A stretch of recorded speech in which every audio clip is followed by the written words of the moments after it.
What's going on, guys? Welcome back. Today we're going to go over the 3 math section hacks that you can start using today to raise your SAT score. Unlike my other concept videos, we're going to go over some mindset tricks that you can start using today to get more questions right and minimize the number of questions that you get wrong. And what we're about to go over, they're not very complicated, they're not technical, which means it's not very time intensive. You're not going to have to spend hours and hours trying to master these things. So if you're like a senior and don't have too much time left, or you just have like 2 weeks left until your next exam, this video is for you. If it's your first time here, my name is John and I've been an SAT tutor for the past decade, and this channel is all about summarizing exactly what you need to know about the SAT so that you can minimize the time that you invest in it and get a maximum score out of it. All the videos I mentioned throughout this video are going to be listed in the description box down below. So if something's not really making sense, I highly recommend you go watch the video, learn it, and then come back to this video and it's going to make a lot more sense. So make sure you stick till the end, get all 3 of these hacks under your belt, and if you're ready to get started, smash the like button and let's get straight into this video. So 3 math section hacks to get more questions right. What are they?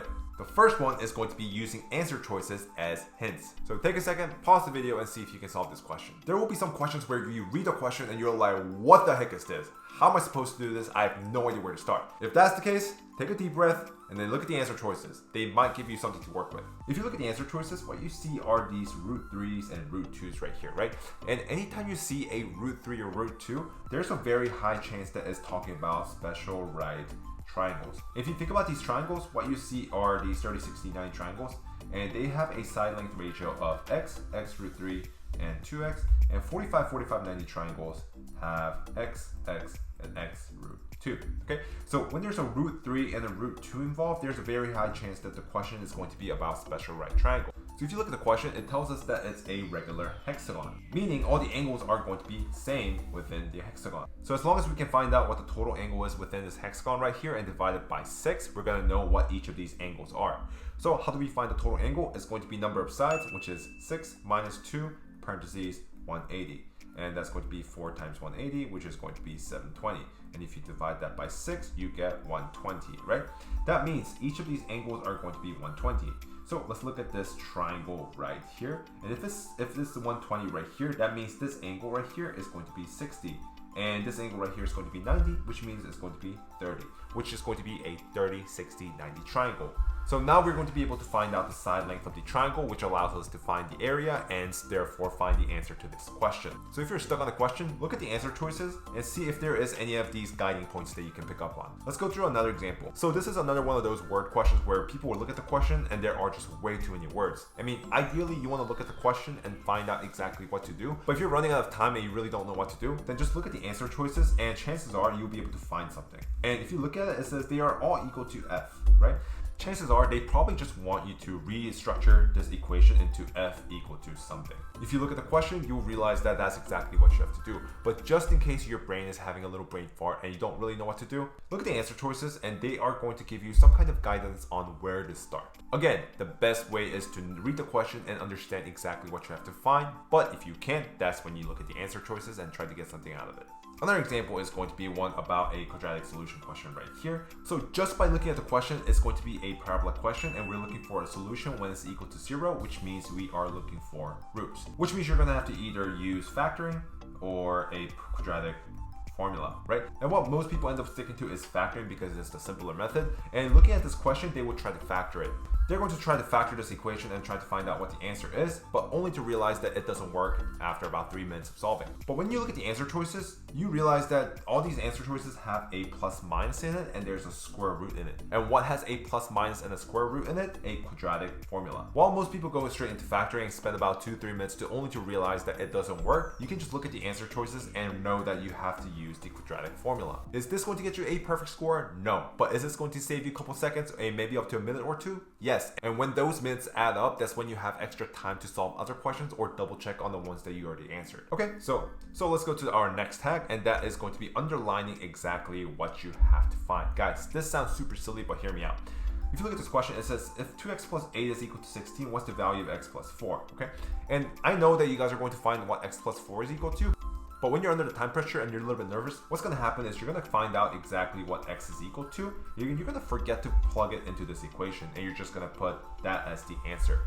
But how can we prevent this mistake from happening? You just underline what you have to find, because when you're reading the question, you're processing it with your eyes once, but if you underline it, you're also processing it with your head one more time. Almost every single one of my tutoring students, I tell them, hey, you have to underline what you have to find to not make mistakes, and they all say, John, that's not going to help me. How is that going to help me get a better score? And they start doing it a couple of times and they realize that it's actually working. There's no going back. Another example of this would be something like this.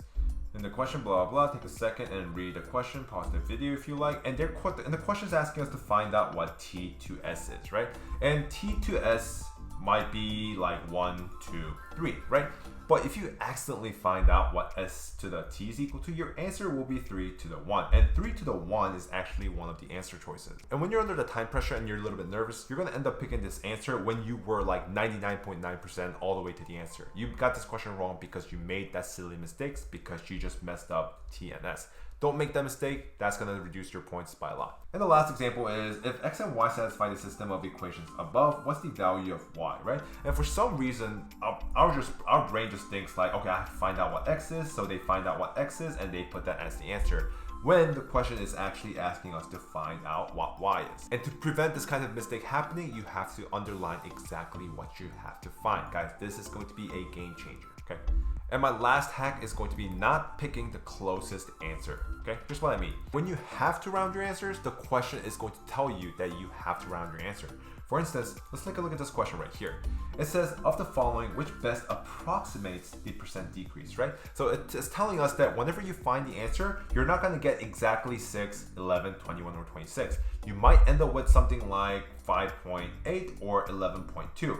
And you might have to round your answer. You have to find the approximate answer that's within these choices. And unless the question tells you that you have to approximate it, you can't round your answers. Let's look at this question right here. It says, a rectangle was altered by increasing its length by 10% and decreasing its width by p%. If these alterations were decrease the area of the rectangle by 12%, what's the value of p, right? You see, within this question, there's nothing that says either find the closest answer or approximate the answer. They're asking you to find a solid answer. And after you go through some math, what you're gonna find is one of these choices. You're going to either get 12, 15, 20, or 22. You're not going to get 9.7 and be like, oh wait, there's not a 9.7 in here, but it's pretty close to 12, so I'm just going to go with 12. That's the worst thing you can do, and that's the way that you can guarantee that you can get this question wrong. And a couple more examples down here. Let's look at this question right here. It says Nate walks 25 meters in 13.7 seconds. If he walks at the same rate, which of the following is closest to the distance he will walk in 4 minutes? You see the word right here, closest, is telling us that, okay, after you do some math, you're not gonna get exactly one of these choices, but your answer will be close. So you have to find the closest answer to that. So if you get something like 449.7, then 450 is going to be your answer. If you take a look at the next question right here, it says Mr. Cole has a beaker, blah, blah. Just read the question on your own.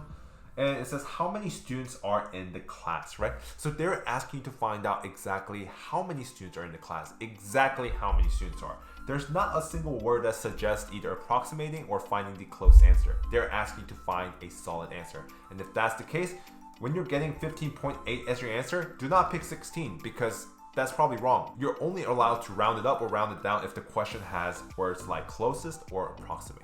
And if you got 15.8 and that's not one of the answer choices, chances are you either made a mistake or you're doing something wrong. Try it again and you will find one of these answer choices. Does that make sense? We're going to summarize what we went over today. First hack was to look at the answer choices and use them as hints if you are stuck on a question. Second hack was to underline exactly what you have to find so that you won't make any mistakes on putting the wrong answer in there. And the last hack was for you to not pick the closest answer. You can only pick the closest answer if the question specifically tells you to either approximate the answer or find the closest answer. And if you start implementing these 3 hacks to your next practice exam, you're going to start to see some score improvements. I mean, you're not going to go from 600 to 800 over a night, but you're going to slowly see some improvements. I personally guarantee it. So that's going to be a wrap for this video, guys. Let me know what you guys thought about this kind of video, and if you guys have any questions or comments, leave it in the comment box down below. And as always, guys, thumbs if you liked it, subs if you loved it, and don't give up, keep grinding, and I'll see you guys on the next one. Bye-bye.